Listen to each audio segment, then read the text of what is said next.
Hello students, hi hello नमस्ते। मैं उम्मीद रखता हूँ कि आपकी जो मेहनत और पढ़ाई चल रही है, जो डिस्कशन चल रहा है वो बहुत ही अच्छी तरह से चल रहा होगा। फिर भी कुछ बच्चों को डाउट है, जो बच्चे नए सिस्टम में जुड़े हुए हैं उनको ये डाउट है कि सर कैसे प्लानिंग करनी है, आप हमें बता दीजिए। तो मैं आपको थोड़ा सा बेसिक समझा देता हूँ, खास करके मेरे बुक्स के बारे में कि हमको किस तरह से तैयारी करनी है। तो देखिए, आपको बताना चाहूँगा कि 11वीं क्लास के बच्चों के लिए आपके पास दो ऑप्शन है, ए और बी पार्ट अवेलेबल है। मुझे देख के लग रहा है कि ये आपको लगा सर ये सर 11th है क्या? तो बेटा इस पूरी कहानी के अंदर आपको एक फ़ायदा मिल रहा है। इसमें आपको सारा DPP मिल रहा है, आपको शीट मिल रहा है, आपको पूरा ऑब्जेक्टिव और सब्जेक्ट दोनों DPP मिल रही है और बुक भी मिल रही है, और साथ में PYQ का सारा मैटर भी इसमें अवेलेबल 2022 तक के लिए। तो इससे आपको फ़ायदा ये होगा कि आपको इन दो किताबों में आपका पूरा ऑर्गेनिक साल भर का इसमें दफन है।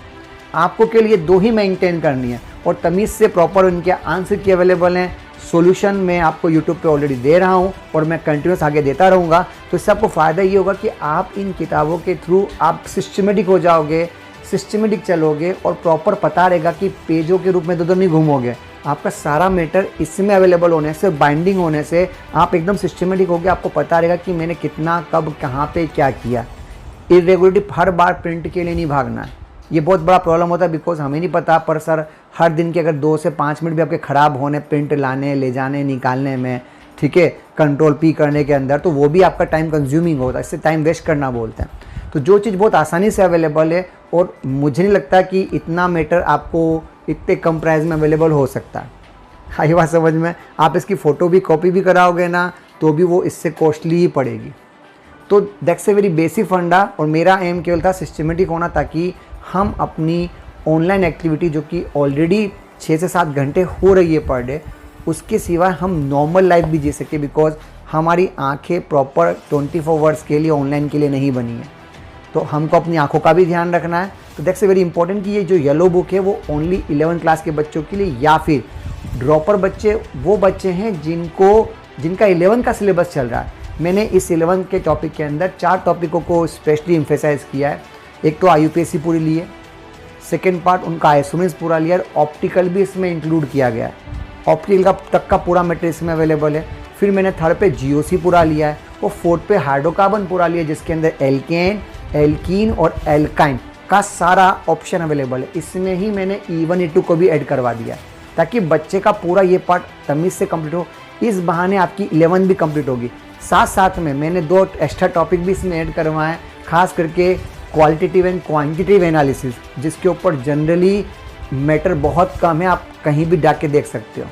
और इसके सिवा मैंने इसमें इन्वायरमेंटल केमिस्ट्री पार्ट भी यहीं ऐड करवा दिया है, क्योंकि इन्वायरमेंटल केमिस्ट्री बहुत ही छोटा सा टॉपिक है, और ये इन्फॉर्मेशन पहले से मिल जाएगी आपको, वाटर पोल्यूशन, एयर पोल्यूशन। तो वो आपके लिए organic chemistry, green chemistry, biological oxygen demand, तो एक इन्फॉर्मेटिव पार्ट है, आप आसानी से कर पाओगे। तो आपका एक बहुत अच्छा पार्ट यहाँ पे अगर 11th में कंप्लीट हो जाएगा। और मैंने पूरी प्लानिंग करी कि इस बार दिसंबर तक पहुँचते पहुँचते हम इनके ये 6 लेसन कंप्लीट कर देंगे अबाउट द येलो केमिस्ट्री, ठीक है। इसके अंदर 11 का पार्ट है।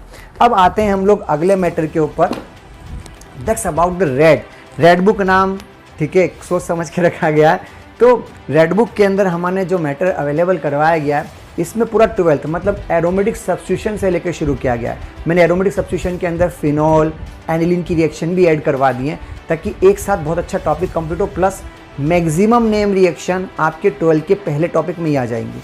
इससे फ़ायदा ये होगा कि आपकी जो नेम रिएक्शन का जो डर बच्चों में होता है वो सब आराम से ख़त्म हो जाएगा।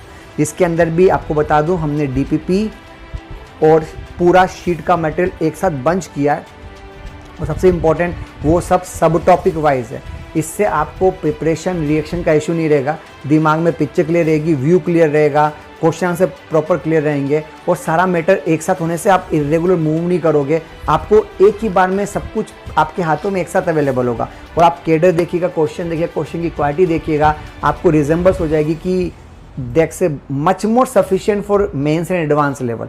दोनों का स्पेशली ध्यान रखा गया है। तो इसका बेसिक है कि अगर एडवांस में भी सिंगल चॉइस आता है तो उसका मैटर भी आपको यहाँ पे आसानी से मिल जाएगा। ये 12 क्लास के लिए मैंने 11 को बड़ी करी है जान करके, ताकि 11 के अंदर बाकी सब्जेक्ट कंपेरेटिवली थोड़े कम होते हैं, तो मैंने ऑर्गेनिक का लेवल बढ़ा दिया ताकि मैं PCM का भी बैलेंस कर सकूं। और 12 का पार्ट इतना सा रखा है मैंने, ये इसलिए ज़रूरी है ताकि आपका उधर का पार्ट बहुत ज़्यादा हैवी होता है तो वो कम हो जाएगा। नाउ जब ये दोनों कंप्लीट हो जाएं, इससे आपका बोर्ड और आपका मेंस आसानी से हो सकता है। एक बार ये सब कंप्लीट होने के बाद फिर आती है now this is known as a green chemistry. इसके अंदर मैंने स्पेशली पूरा एडवांस का ही मैटर रखा है।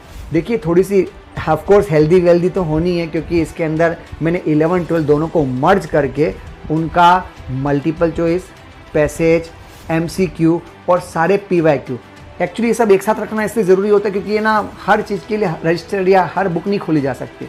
मेरा ऐसा मानना है कि यार सब कुछ अगर एक जगह व्यवस्थित होगा तो व्यवस्थित होने से हम लोग बैलेंस कर पाएंगे कि हम आसानी से जो भी चीज़ चाहते हैं। जो IUPAC देखनी तो मैं IUPAC का सारा मैटर, उसका PYQ, उसके सिंगल चॉइस, पैसे सब कुछ वहीं अवेलेबल, ताकि जब मैं IUPAC पूरा रिवीजन करूँ, सपोज़ कीजिए मैंने IUPAC रिवाइज़ करा है, अब मुझे चेक करना है कि यार मैं किस कैडर का हूँ, मैं एडवांस को टच कर पा रहा हूँ कि नहीं कर पा रहा हूँ, तो मैं इसके रजिस्टर खोलूँगा, IUPAC पार्ट करूँगा, IUPAC करके नमस्ते कर दूंगा।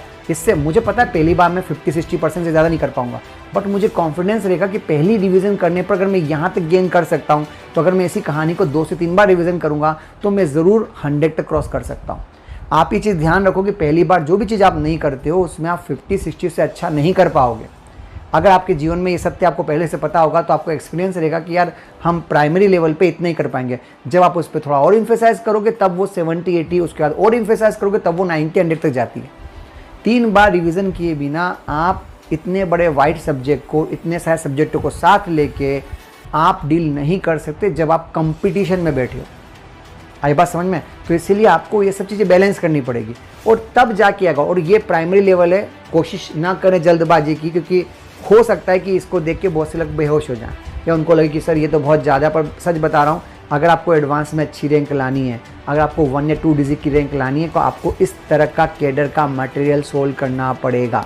और जब ये करोगे, मतलब ये बहुत मेहनत से बनाई है मेरे हिसाब से, और इसमें बहुत इंपॉर्टेंट क्वेश्चन है, सही तरह से बहुत सारे नए क्वेश्चन हैं, ठीक है, एकदम न्यू फॉर्म में भी बनाया गया। इंटीजर तो मैक्सिमम न्यू क्वेश्चन के रूप में अवेलेबल है। तो आपको एक बहुत मस्त प्लानिंग मिलेगी और शुरुआत धीरे से होती है और धीरे धीरे हम आ रहे हैं। हम इनके वीडियो सोल्यूशन भी आपको अपलोड करते रहेंगे, पर जैसा फीडबैक दिख रहा है मैं उस हिसाब से कर रहा हूँ। तो that's very very important for also for me. तो हम धीरे धीरे हम आ रहे हैं कि हम इनके भी आपको सॉल्यूशन प्रोवाइड कर पाएँ। और हम ये भी प्लानिंग कर रहे हैं कि क्यों ना हम इनके सॉल्यूशन की भी एक बुक बना दें, उस एक सॉल्यूशन के अंदर सब कुछ, सारे सॉल्यूशन भी अवेलेबल हों।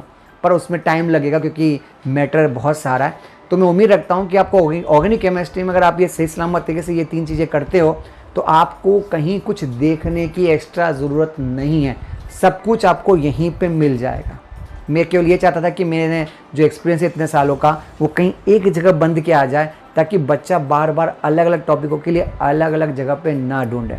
तो मैं उम्मीद करता हूँ कि आप इसका फ़ायदा उठाएंगे। और प्लीज़ अगर आपको कुछ लगता है, कुछ और इम्प्रूवमेंट चाहिए या कुछ फीडबैक देना है, तो आप डिस्क्रिप्शन में जाके और अपना मैसेज मुझे कर सकते हो। नंबर सब जगह अवेलेबल है। Have a good day, bye bye, best of luck.